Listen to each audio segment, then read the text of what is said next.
Hey everyone, what's up? This is Dr. Charlie, PT. Hope you're doing well. And in this video, I want to talk to you about something we call the power of autosuggestion as it relates to getting out of pain. So maybe you've heard of something called the placebo effect, but you should also know about the nocebo effect, all right? And so we're going to talk about the power of just the conscious mind, the power of language, and the power of accepting and or rejecting that which you're told is wrong with you, okay?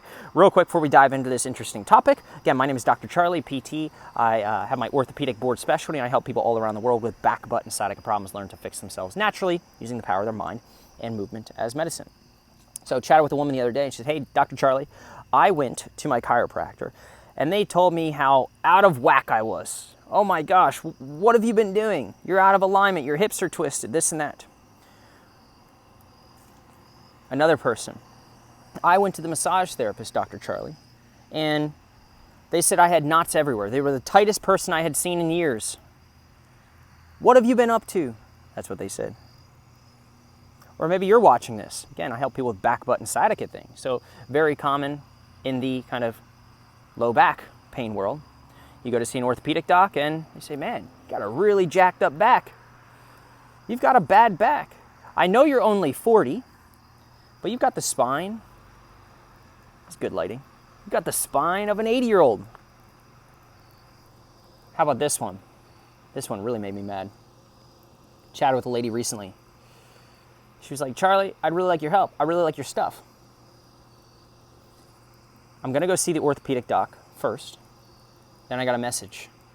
Scheduled for surgery. Doctor told me that if I do not get surgery, I will become paralyzed. How messed up is that? Okay. Now you might say, well, is that true? Right? No neurological signs, not wetting your pants, not weakness, not anything else. All right? Nothing crazy on the images. She sent me those. All right? And so this language is uncalled for. Now what's really interesting is when we get out of medical school, now I'm not a medical doctor, all right? Go to medical school, you take an oath, right? A do no harm oath. You have nocebo language, placebo language. Nocebo language, nocebo comes from sort of the origin word, the Latin, if you will, origin word, to harm. We said do no harm, right? And we think, oh, do no harm. Make sure you keep up with stuff and you don't make the wrong cut if you're a surgeon, that you know what you're doing. Make sure if you're a chiropractor, you're not negligent in the sense of cracking things certain ways and being overly aggressive, etc.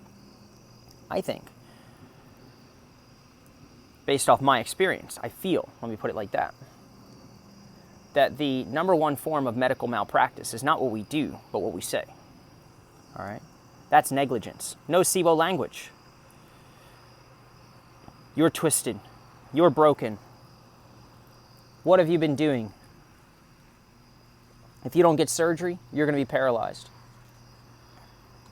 You've got the back or the spine of an 80-year-old. MRIs, the best form of nocebo language, which is why I'm not a fan of them. You've got this degeneration, you've got this, you've got that. Oh my gosh, you see all this stuff? Stuff freaks you out.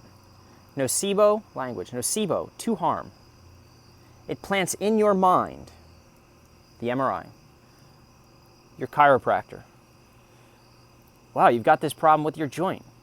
Wow, you've got this problem with your pelvis. Oh my gosh, you've got the tightest pelvic floor ever. What have you been doing to your psoas, your hip flexors? That person plants in your conscious mind, which can reason, which can think, which can accept or reject. Usually people accept it because to no fault of your own, you're probably not an expert in this area. So you accept it, you get emotionally involved with that thing, and then does that thing empower you to get better or not? Or does it keep you trapped in pain? It started with the word, sticks and stones will break my bones, but words will never hurt me. I don't believe it. That's what I was told growing up. I don't believe it. Nocebo language. All right?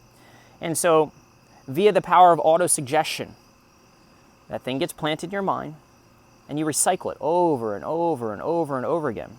It might even keep you up in the middle of the night, right? You wake up in the middle of the night, maybe you have some panic attacks, maybe you're anxious, maybe you're more worried. If I tell you that you'll be paralyzed if you don't get spine surgery, or if every time you come to an appointment, let's just say with me, I make you feel weak and unstable and broken, how's that going to work for you? You think it's going to help you or harm you? I would argue it harms you.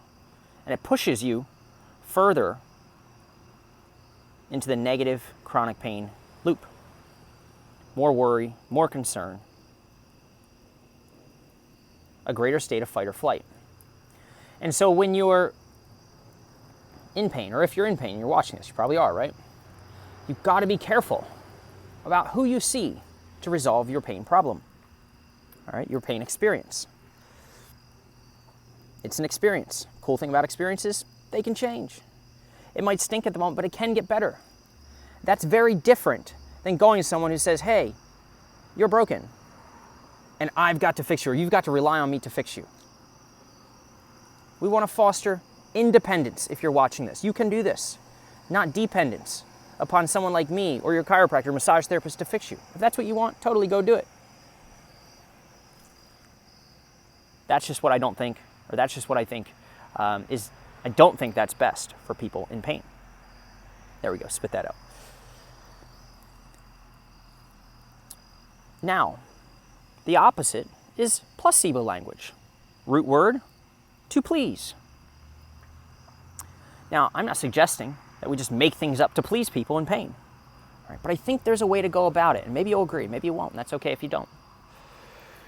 By the way, if you've been a victim of, and I'll say victim of, because we've really got to watch our mouth, especially when working with people in pain. It's our responsibility to help them, not harm them. And Nocebo language does just that. And so if you've been somebody who's experienced Nocebo language, what have you been told? What have you been told that makes you feel worse? That sends you into problem-solving mode, makes you go search on Google after you get home. Maybe it was the X-ray or the MRI that you were showed. Maybe it was a chiropractor or a PT or a massage therapist or whoever. What have you been told about your condition, which may or may not be true, but freaked you out? Let's just start there. Not all those things are going to be Nocebo language, right? But most of them are. So what have you been told? Have you been told that you have dead butt syndrome? Glute amnesia? Doesn't exist. Leads to a bunch of pointless treatments, people trying to fire their glutes in a million different ways, and waste a lot of time, energy, and maybe not as much money because you can DIY some glute stuff. But maybe you've been told that your discs are collapsed and you need to jump on the DRX 9000 decompression machine to increase the space between the vertebrae. It's not going to happen. And so it leads to thousands of dollars, time, energy, and money, and wasted resources. All started with what you were told. And that which was planted in your mind, you chose to accept it because, again, you're watching this and you're not a specialist in the area, and that's okay. So you trust us.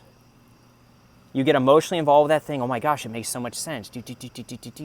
And you go for it.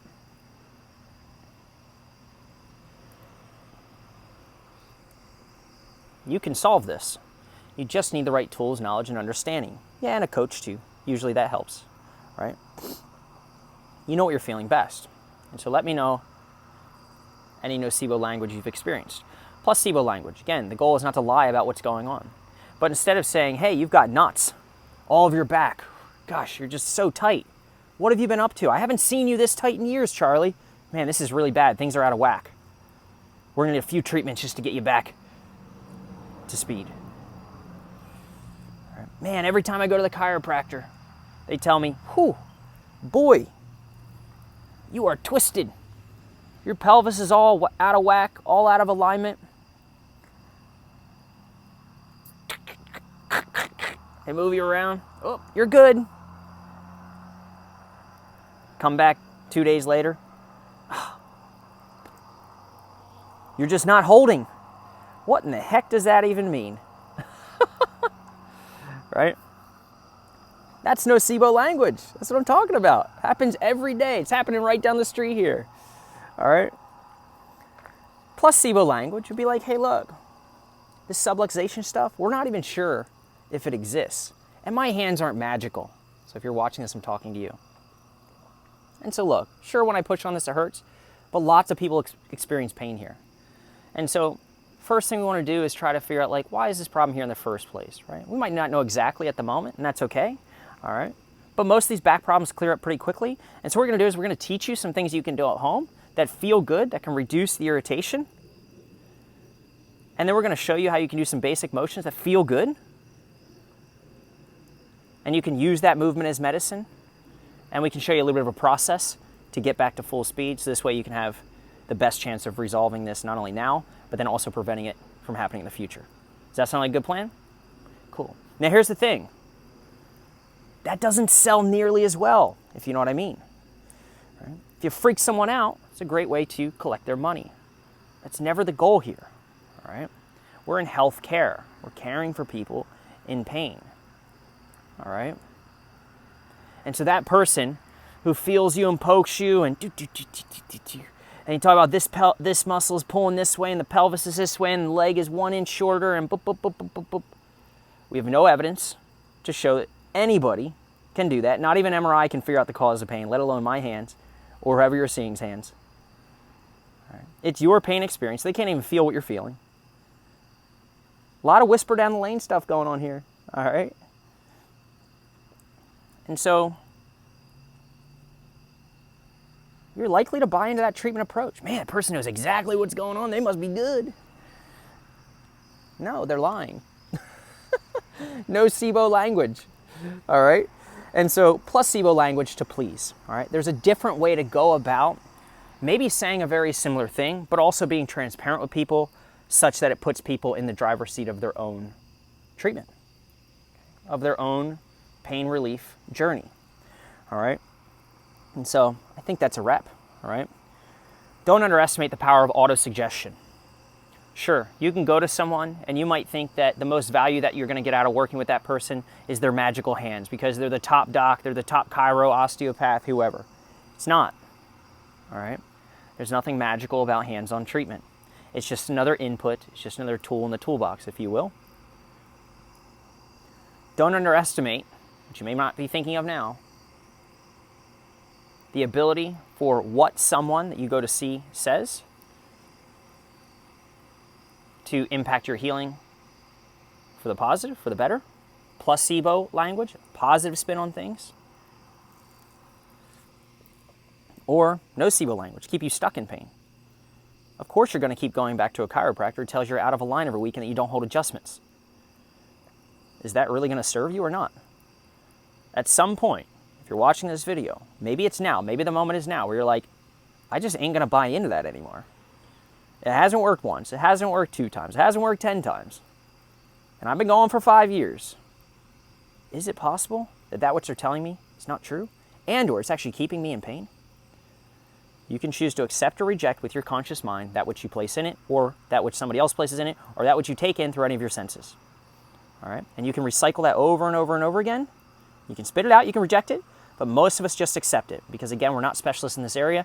If you have back butt or sciatica problem, it is a complex area anatomically. So you're going to get lots of different opinions. You're going to ruminate on these opinions. You're going to get emotionally involved with them. It's going to freak you out, all right, in most cases. Now, maybe not, but most cases. All right? That nocebo language, that language, sticks and stones may break my bones, but words may never hurt me. I don't know about that. All right? We've actually found the opposite, especially in medicine as it relates to solving these problems. Okay? So find someone, right, who is up to date, who doesn't BS, who is truthful with you, right? And isn't just glued to one way of doing things. Because you go to someone who has one method, guess what? The only tool you have is a hammer, everything's a nail. All right, so find someone who's flexible and agile, and at the end of the day, it's great if someone can fix you until you walk out the door. And so ideally, right, this is where I went from a place of fixing people to teaching people. Ideally, you find someone who can teach you how to fix yourself. Try it on. Especially if you're going to someone, you're tired of relying on others to fix you, and you're like, hey, it's great, but that person doesn't live with me. I can't take them home. I really want to learn to fix myself, Charlie. All right? Power of autosuggestion, nocebo or placebo language. Let me know your thoughts below in the comments. Was this helpful? Also, if you are interested in learning a little bit more about the process that we use to help people, okay, and want sort of a different spin on things, check out my free workshop that I've created above. Again, some different tips, tricks, and some different things you can try on to, again, approach this maybe in a different way. All right, that's all I got. Again, this is Dr. Charlie. That's long enough. Thanks, everyone. Have a good night.